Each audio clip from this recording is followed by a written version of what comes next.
আমরা আছি এখন শারদানন্দপল্লী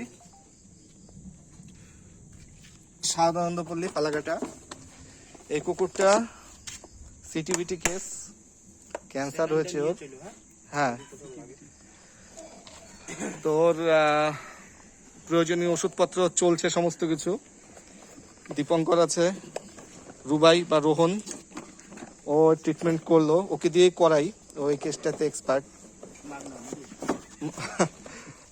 জ্যোতি, শরিক সকা, পুকাই, দীপনাগ ও নাই কিন্তু আছে নেপথ্যে, ছিল স্যানিটাইজার একটু। আর এই বিশ্ব ভাই মূলত ওর উৎসাহে, পথ পশুদের প্রতি ওর ভালোবাসার থেকেই, ও পথ পশুই কিন্তু এটি।